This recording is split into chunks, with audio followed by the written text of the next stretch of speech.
To check your transaction history on Wise, follow these straightforward steps. This guide will help you navigate the platform and access your financial records easily.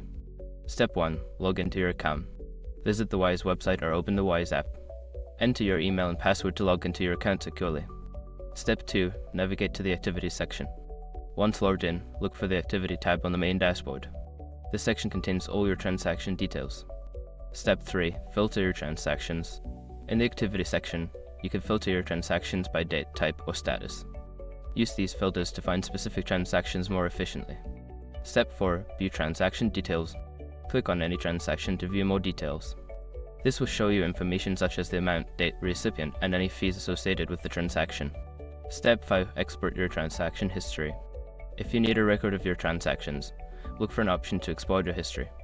You can usually download it as a CSV or PDF file for your records. By following these steps, you can easily access and manage your transaction history on Wise.